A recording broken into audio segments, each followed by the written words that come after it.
Fala galera, sou Luiz Felipe Ramos e esse daqui é mais um Análise High Speed.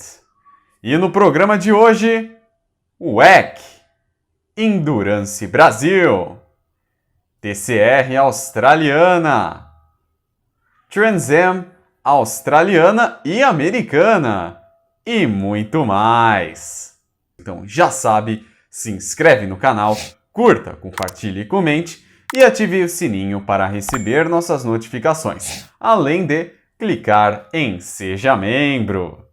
O ano de 2021 começou para o Endurance Mundial, porque, oficialmente falando, evidentemente, a WEC começou a sua temporada.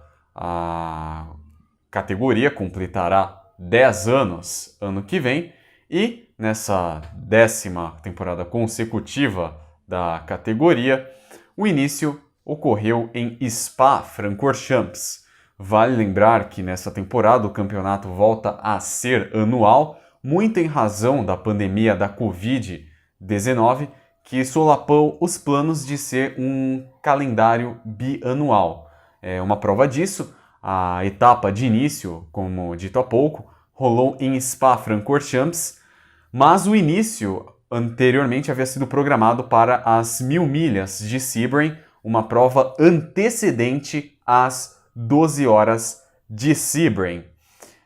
Depois o começo foi postergado para Portimão e depois teve de ser postergado novamente, de modo que o calendário foi inteiramente reajustado e assim o começo foi em Spa-Francorchamps, a próxima prova ocorrerá em Portimão, enfim, depois em Monza, e enfim as 24 horas de Le Mans, que pelo 2º ano consecutivo e 5º ano em sua história, não ocorrerá no mês de junho, e sim entre os dias 21 e 22 de agosto.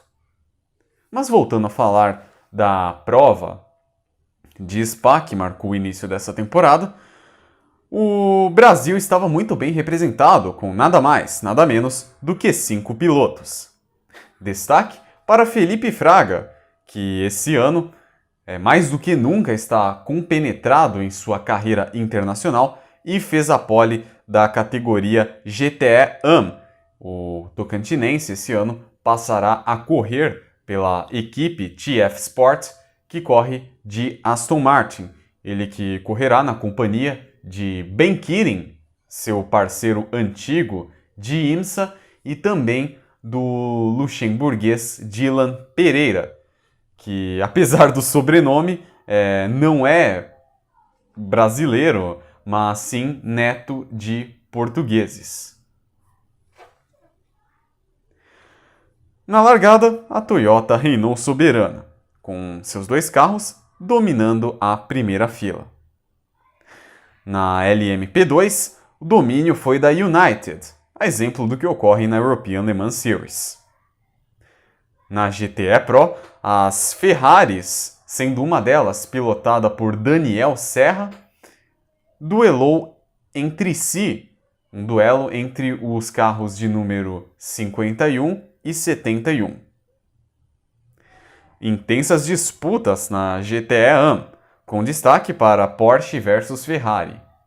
Aliás, não apenas entre os carros da GTE AM, mas também entre a GTE Pro, uma vez que durante essa temporada só haverá na categoria principal dos GTs os carros da Ferrari e da Porsche. Lembrando que nessa prova de Spa tivemos a participação especial da Corvette com um carro sendo pilotado pelo Antônio Garcia e o Oliver Gavin, que durante a semana da prova surpreendeu a todos anunciando que iria se aposentar ao término das 6 horas de Spa. O Oliver Gavin é um piloto britânico que é, sem sombra de dúvidas, o maior nome da história do time da Corvette, não por acaso por ter ganho nada mais, nada menos do que 5 vezes as 24 horas de Le Mans a bordo do carro amarelo da Chevrolet. O automobilismo perde com sua aposentadoria, mas o seu nome já está cravado nos anais da história, tanto do automobilismo, mais especificamente do automobilismo de endurance. Durante a prova, vimos aí problemas envolvendo a Ferrari da Cetilar, que rodou 2 vezes seguidas. E o Aston da TF, que era pilotado pelo Ben Keating, acabou sofrendo uma panca de um LMP2, que fez com que a corrida fosse prejudicada. O 98, que era pilotado por Paul Dallalana e tinha como companheiros ninguém menos que Augusto Farfus Jr. e Marcos Gomes, acabou sofrendo um drive-thru que prejudicou a corrida. Ao longo da prova, vimos também aí vários problemas nos pits e punições, rolando a exaustão. E na LMP2, duelo entre a United e o Team Racing Netherlands. Durante um tempo, como era de se esperar, rolou aí mudança de clima, reinou o sol e depois fez-se aí um tempo mais nublado, alternando com o sol em diversos momentos. A Alpine brigou a todo momento para tentar o primeiro posto na geral, carro que era pilotado pelo André Negrão. E após erros de pitstops do Toyota, especialmente o número 7, a Alpine pegou a ponta e tentou, na verdade, se manter, mas foi difícil. Enquanto isso, tudo em aberto na LM GTE. A Toyota retomou a ponta com o protótipo número 8, enquanto que o 7 vinha em desvantagem. Embora pudesse sonhar aí com a vitória, o time da Alpine, entretanto, não teve aí muita chance. Na GTE, a TF voltou à briga e remou contra a maré depois dos problemas que teve e pôde travar duelos contra o AF Corse. A Porsche dominou na LM GTE Pro, especialmente depois da troca de pilotos na hora final, no instint que definiu os rumos da corrida. Nos minutos finais, o André Negrão tentou se aproximar da Toyota, que era pilotada pelo Sébastien Buemi, mas não obteve êxito. No final, deu o Toyota número 8 de Brandon Hartley, Sébastien Buemi e Kazuki Nakajima, tendo André Negrão, Mathieu Vaxivière e Nico Lapierre em segundo. O outro Toyota, do José Maria Lopes, Kamui Kobayashi e Mike Conway, ficou em terceiro. Isso na geral e na categoria P1 Hypercars. Na P2, deu Felipe Albuquerque, Fábio Scherer e Phil Hanson da United, com Anthony Davidson, Roberto Gonçalves e Antônio Félix da Costa, da J, em segundo. Tom Blomqvist, Stoffel Van Dorn e Sean Gelael, da WRT, ficaram em terceiro. Na GTE Pro, deu a dupla Kevin Estre e Nel Ianni a bordo do Porsche. E houve dobradinha da Ferrari, com Alessandro Pierguidi e James Calado em segundo, e Miguel Molina e Daniel Serra em terceiro. Um ótimo começo de temporada aí para o nosso Serrinha. Na GTE deu Niklas Nielsen, Rovera e François Perrodot da AF Corse, que é o time da Ferrari, tendo em segundo o time da F Sport, de Felipe Fraga, Ben Keating e Frank Pereira. A Ferrari da Cetilar, apesar dos pesares e imensos problemas, finalizou em terceiro com Foco, Lacorte e Sernagiotto. O Paul Dallalana, que correu com o Augusto Farfus Jr. e o Marquinhos Gomes, finalizaram aí em sexto na categoria deles. A próxima prova da WEC está programada para o dia 13 de junho e deverá acontecer em Portimão, no Algarve, em Portugal, numa prova de 8 horas. Depois de muita espera, muita expectativa, o Endurance Brasil recomeçou em 2021. E o palco escolhido foi o Autódromo Internacional de Goiânia. Uma pista, sem dúvidas, tradicional e, por que não dizer, tradicionalíssima quando o assunto é endurance. Primeira prova dessa temporada marcada por um domínio dos protótipos. Podemos destacar aqui também as Mercedes fazendo bonito. Eu falei as Mercedes, uma vez que tivemos aí várias inscritas nessa prova. Também quem estava fazendo bonito eram os pilotos. Podemos destacar aqui muitos nomes da Stock Car presentes nessa prova, tais como Alan Kodair, Cacá Bueno, Júlio Campos e outros ex-pilotos da categoria, como por exemplo o Davi Mufato e mesmo também o Max Wilson, que não estava a pé nas últimas 2 temporadas e que substituiu o Matias Rossi nessa primeira etapa da categoria em Goiânia e que correu a bordo da Mercedes do Meinha. A RC também vem com um carro na Endurance Brasil e também patrocinado pela Eurofarma. Poucos instantes após a largada, vimos aí problemas do Ney Faustini a bordo de seu carro e também uma rodada do AJR. Os 2 incidentes provocaram aí uma entrada do safety car.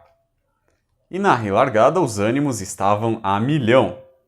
Tão a milhão que Rodrigo Botura e Vitold Felipe rodaram. Assim, mais uma bandeira amarela e entrada do safety car. Nesse momento, os Ebrahim, a bordo do Audi R8, também enfrentaram problemas. Na relargada, Vicente Origi se aproximou de José Ribeiro, enquanto que Davi Mufato vinha fazendo uma excelente prova. Fogo no MRX de Simon, no qual a parte de trás queimou, forçando assim uma parada no mesmo instante que uma das ginetas acabou rodando e parando na brita. Assim, terceira intervenção do safety car em menos de 1 hora. Ao longo das 4 horas de duração, vimos aí um festival de punições. Vários pilotos acabaram aí sendo punidos pelos mais diversos motivos, tendo destaque aqui para uma cena que ficou bastante marcada na prova, que foi o Cacá Bueno reclamando a exaustão com os inspetores e direção da prova, questionando a credibilidade de muitas punições sofridas e também da punição sofrida pela equipe dele, o que fez com que essa prova fosse polêmica. A dupla, Gustavo Quirilla e Vicente Origi, do protótipo 444, estavam em dia inspirado, abrindo aí uma boa vantagem na liderança. A Mercedes vinha soberana, enquanto que os Porsches estavam um tanto ofuscados. A dupla Quirilla e Origi e o Davi Mufato, que fazia dupla com Pedro Queirolo, travaram duelos de arrepiar ao longo de toda a prova. Duelo esse que teve vários X e ultrapassagens. No entanto, Quirilla teve um furo de pneu que beneficiou Mufato, que se isolou na primeira posição. Enquanto isso, Cacá Bueno, a bordo de sua Mercedes, escalou o pelotão. Marcelo Hahn, a bordo da McLaren da Blausiegel, se recuperou e alcançou os líderes. Quirilla também sofreu um pênalti. E essa penalização fez com que Henrique Assunção subisse para a P2. A Mercedes da RC vinha bem, até sofrer um furo de pneu, que também acometeu outra Mercedes, a pilotada pelo Alexandre Auler. Só que nessa última circunstância foi um furo causado por pancada. Vicente Origi recuperou a desvantagem do 444 e alcançou Mufato. Mas Fernando Fortes estava inspirado. Fez uma boa pilotagem e ultrapassou Vicente Origi. E começou a travar um duelo com Pedro Queirolo na parte final da prova. Primeiramente, Queirolo levou a melhor. Mas depois de uma disputa lado a lado com alguns bumps fortes, foi quem se saiu melhor. Nilson e José Ribeiro recuperaram a vantagem que haviam perdido. E ao final tínhamos aí 3 protótipos no top 3. Quem levou a melhor no final das contas foi Fernando Fortes, que correu ao lado de Henrique Assunção e Fernando Ohashi. Queirolo e Mufato ficaram em segundo, com Nilson e José Ribeiro em terceiro. Os 3 pilotos, vale lembrar, correm a bordo de um protótipo P1. Na GT3, deu Ricardo Maurício e Marcel Visconde. Na P2, o MCR de Poeta, Miller e Rica. Na GT3 Light, deu Sérgio e Guilherme Ribas a bordo da Aston Martin, enquanto na GT4 deu Léo Sanches e Attila Abreu de Mercedes. Na GT4 Light, brilhou a estrela de Ramon Alcaraz, Chico Horta, Monteiro e Renan Guerra a bordo da Gineta. Enquanto na P3 deu o MRX de Thiel Andrade e João Pedro Maia, que foi nosso convidado aqui no Alucinados por Velocidade em Live do último dia 27 de abril. A próxima etapa do Endurance Brasil está programada para o próximo dia 5 de junho e deverá ocorrer em Curitiba. A divisão australiana TCR chegou a mais uma etapa nessa temporada 2021, tendo como palco Sydney. Quem era a principal favorita foi a Peugeot, que fez bons tempos nos treinos e largou com Jason Borgvana na pole position. Chas Mussert, que é o líder do campeonato e sem dúvidas o nome a ser batido nessa temporada, andou um tanto apagado. Duelos no pelotão do meio. Golf e Alfa vinham muito bem. Destaque para os duelos entre o Civic. Tudo isso, vale lembrar, na primeira prova, ocorrida no sábado de manhã. Prova que terminou com a vitória do Jason Borgvana, tendo em segundo Michael Clement e Chas Mussert em terceiro. No sábado à tarde, rolou a prova 2, com Martin fazendo a pole position.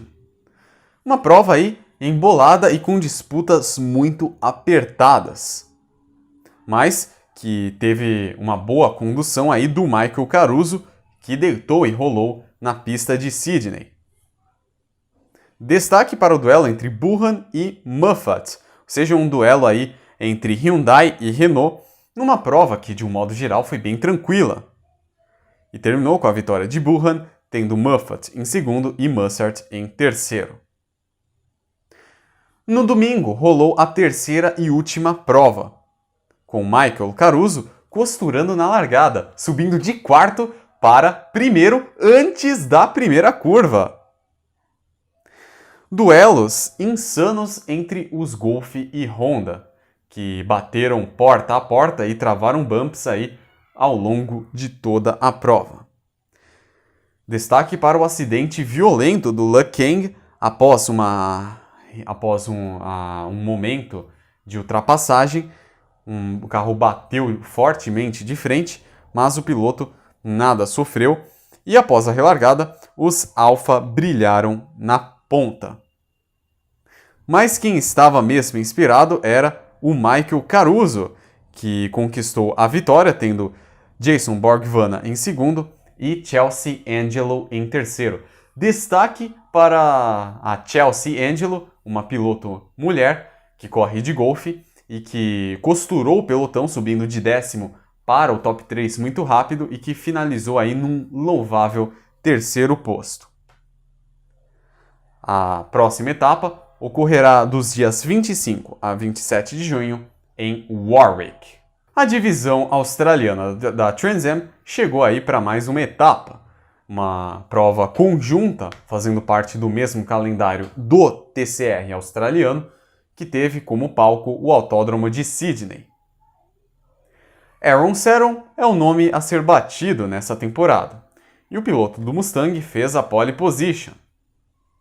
Ao longo da prova, sofreu perseguição e pressão de Nathan Herne. Destaque para a batalha de Mustangs ao longo da prova, que teve toques e porta a porta durante boa parte, em meio também a algumas rodadas. O duelo era entre o Aaron Seton e o Nathan Herne, o piloto do Mustang e do Dodge Challenger, respectivamente, que travaram aí duelos cheios de bumps e trocaram X aí durante toda a prova, e que, depois de um toque, na última volta, rodaram. O Aaron Seton conseguiu se recuperar, o Nathan Herne levou mais tempo aí, e dessa forma a vitória caiu no colo do Owen Kelly, que teve o Aaron Seton em segundo e o Anthony Temcate em terceiro. Na corrida 2, reinou a agressividade, com muitos pilotos passando na grama, alguns até utilizando como atalho. Várias batalhas terminaram em batidas. E alguns acidentes múltiplos também aconteceram. Nathan Herne sagrou-se ganhador, tendo Seton em segundo e McAllister em terceiro. Na terceira prova, Nathan Herne, Seton e McAllister fizeram um three-wide logo na largada. E ao longo do pelotão, tivemos aí muitos toques, muita agressividade e algumas rodadas. Os pilotos estavam aí com o sangue nos olhos, a faca entre os dentes, dispostos aí a alguma coisa. E Aaron Seton desencantou nesse final de semana, sagrou-se ganhador da prova 3, tendo Nathan Herne em segundo e Brook em terceiro. A próxima etapa ocorrerá nos dias 25 a 27 de junho em Warwick, seguindo o mesmo calendário do TCR australiano. A Trans Am americana chegou a mais uma etapa nessa temporada de 2021. O palco foi um circuito tradicionalíssimo, mítico, para dizer o mínimo. Estou falando de Laguna Seca. E o interessante foi que a prova, ou melhor, a etapa, ela foi dividida em duas provas, no sábado e no domingo. No sábado, a prova foi exclusiva aos carros da categoria TA2, enquanto todas as demais categorias, a TA, a XGT e a SGT, ocorreram no domingo. No sábado, durante a prova da TA2, Mike Skin acabou fazendo a pole, porém perdeu ritmo ao longo da prova, sendo superado por Thomas Merrill. Prova essa extremamente agitada. Merrill, depois da ultrapassagem, permaneceu consistente na liderança. Só não contava que o nosso brazuca, Rafa Matos, estivesse inspirado e o ameaçasse durante boa parte da prova. Prova com nada mais, nada menos do que 33 carros. Mike Skin, Conor Mossack fizeram um interessante duelo, trocando tinta em diversos momentos da prova, enquanto que Edward Savadian vinha crescendo pouco a pouco. De tanto ameaçar, Matos, com muita maestria, passou Merrill e assumiu a primeira colocação. Quem cresceu também foi Sam Mayer, que passou a ameaçar os líderes. O Savatian, de tanto se recuperar, conseguiu um bom quarto lugar. Nos instantes finais, o duelo era entre Mike Skin, Thomas Merrill e Rafa Matos. Mas o mineiro abriu 2 segundos de vantagem sobre os demais, embora em alguns momentos fosse alcançado por Thomas Merrill. Mas o dia mesmo era do nosso brazuca, que se sagrou ganhador em Laguna Seca, tendo Mike Skin em segundo e Thomas Merrill em terceiro. A próxima etapa da Trans Am está programada para os dias 30 e 31 de maio em Lime Rock Park, no estado americano de Connecticut, na cidade de Lakeville. A prova será comemorativa ao Memorial Day. A Sprint Race começou a sua temporada 2021 no tradicional autódromo do Velocitar em Mogi Guaçu. Vale lembrar que o evento teve suporte também da Copa HB20. Destaque para a pole de Gabriel Casagrande. E vale lembrar também que a prova teve transmissão aqui no portal High Speed. Uma prova, vale lembrar que foram duas provas, sendo a primeira no domingo de manhã e a segunda na parte da tarde do mesmo dia, a prova 1, cheia de duelos com bumps e toques. Léo Torres e Marcelo Henriques fizeram o principal duelo da prova, em que deram X um no outro e trocaram de posições aí em diversos momentos. Muitas ultrapassagens, principalmente nos momentos iniciais. Mas, da metade da prova em diante, os pilotos estavam num ritmo mais controlado. Destaque para a boa atuação de Luciano Zangirolami e de Gerson Campos. Ambos pilotos brigaram pela liderança, pelas primeiras posições da corrida 1. Mas o Gabriel Casagrande, que fazia dupla com Léo Pavelski, estava inquestionavelmente muito calmo, muito consistente e manteve um ritmo aí sólido. Não por acaso sagrou-se ganhador da etapa do Velocitar, tendo Léo Torres em segundo e Marcelo Henriques em terceiro. Vale lembrar, os 3 componentes do pódio são pilotos da categoria Pro. Na Pro-Am brilhou Pedro Costa e na Am Bruno Campos. Na corrida 2, Sérgio Ramalho fez a pole. Quem largou em segundo foi ninguém menos que Thiago Camilo, que largou aí com a faca entre os dentes e estava disposto a ser mais um piloto da Stock a surpreender bastante. A exemplo do que Casagrande fizera momentos antes. Largada agitada, com alguns toques e bandeira amarela na segunda volta. Na relargada, Thiago Camilo talvez tenha deixado essa expectativa crescer demais e acabou rodando, de modo que teve sua prova irremediavelmente prejudicada. Melhor para Franciose e Gerson Campos. Uma prova intensa, cheia de disputas. Alguns pilotos chegaram a passar na grama. Destaque para a crescente produção de Júlio Campos, ele que havia participado da etapa do Endurance Brasil no dia anterior em Goiânia, conseguiu chegar a tempo de participar da etapa do Velocitar da Sprint Race. O Léo Pavelski não conseguiu repetir o desempenho da sua dupla, Gabriel Casagrande, e acabou rodando e, consequentemente, tendo sua prova prejudicada. E de ponta a ponta deu Sérgio Ramalho. Ganhou a prova muito firme, muito constante, com Pedro Ferro em segundo e Júlio Campos em terceiro. Vale lembrar que, nesse pódio, o Ramalho e o Júlio Campos eram pilotos pró, enquanto que o Pedro Ferro, o segundo colocado na geral, foi o ganhador da categoria Pro-Am. E, novamente, vitória de Bruno Campos na categoria Am. A próxima etapa ocorrerá no dia 23 de maio em Goiânia e será a prova Special Edition.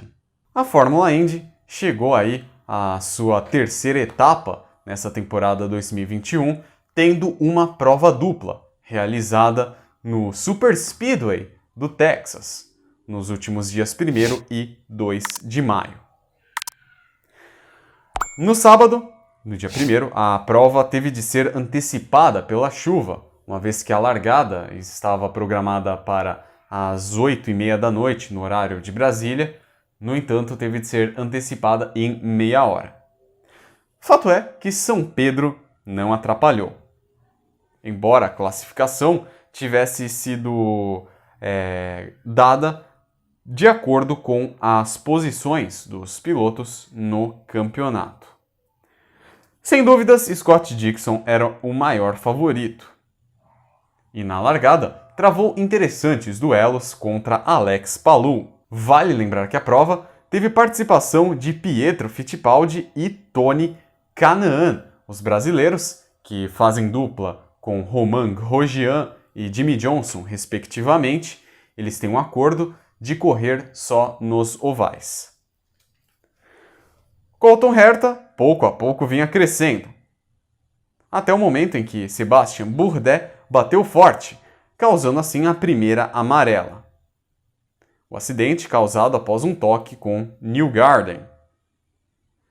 Dixon e Palou capricharam nos pits, assim como Tony Kanaan. A prova foi de longe a melhor até agora de Scott McLaughlin. Howard buscou se recuperar, mas o dia mesmo estava a favor do McLaughlin, que tirou leite de pedra com o carro da Penske. Encostou nos líderes e subitamente foi para segundo. O clima estava bom até o acidente de James Hinchcliffe, que causou amarela. Na relargada, Howard cresceu na parte final, enquanto que Colton Herta abandonou por aquecimento de freio. E no final vimos aí um duelo entre McLaughlin e Dixon. Os dois travaram aí uma disputa de tirar o fôlego. Dois Scotts, dois neozelandeses de equipes rivais e de gerações diferentes. Mas o dia mesmo estava para Scott Dixon, que, ao ganhar essa prova, conquistou a sua 51ª vitória na carreira da Indy, estando a apenas uma vitória de alcançar o recorde de Mario Andretti, assim se sagrar o segundo maior vencedor da história da Indy. E também ele, com essa vitória, conquistou aí um título de 19 anos seguidos tendo vitórias na Indy. E um destaque interessante é que ele só conquistou uma vitória em toda a sua carreira fora da Chip Ganassi, que foi justamente a primeira vitória ainda nos tempos da Patrick Racing. Em segundo lugar ficou aí o Scott McLaughlin e em terceiro o Pato O'Ward. Em relação ao McLaughlin, podemos dizer que essa foi de longe a melhor apresentação dele nessa temporada, mostrando que o neozelandês não veio aí para a brincadeira. O Tony Kanaan ficou em 11º e o Pietro Fittipaldi em 15º. A segunda corrida começou quente. Antes da largada, os ânimos se exaltaram e Rossi se envolveu num acidente com Pietro Fittipaldi, Sebastian Bourdais e Tony Kanaan, além de Dalton Kellett e Ed Jones. Quem também se envolveu foi Conor Daly, que inacreditavelmente capotou, mas tanto ele quanto os outros envolvidos nada sofreram. Na relargada, Scott Dixon disparou, sendo seguido por Alex Palou e Jack Harvey. Quem cresceu foi Howard e Will Power também. Após a janela de pits, Newgarden veio com a corda toda. Harvey vinha bem até ter problemas de freio. O óleo espalhado causou uma amarela. E na relargada, Howard e Ray Hall cresceram. Graham Ray Hall travou um duelo insano contra Scott Dixon, no qual ultrapassaram e davam X um no outro. Tudo ia bem até a rodada de Rosenqvist, que causou uma amarela. E na relargada uma reviravolta, com mudança de posições. Newgarden foi para primeiro, tendo Howard em segundo. O Pato O'Ward esmerilhou, sentou a marimba e ultrapassou Newgarden. E surpreendentemente, conseguiu manter a ponta e sagrou-se assim ganhador da prova do Texas, conquistando a sua primeira vitória na carreira, tendo Newgarden em segundo e Ray Hall em terceiro. O Tony Kanaan, numa brilhante recuperação depois do acidente, na qual ele chegou a ficar 3 voltas atrás, mas conseguiu recuperar uma volta, finalizou em 15º, enquanto que o Pietro Fittipaldi abandonou. A próxima etapa da Indy ocorrerá no dia 15 de maio em Indianápolis, porém será na pista mista, na etapa que antecede as 500 milhas de Indianápolis. E aí galera, gostaram do programa de hoje? Então já sabe, mete o dedo no like, curta, compartilhe e comente e ative o sininho para receber nossas notificações, além de clicar em Seja Membro para se associar ao canal. Tchau e até a próxima!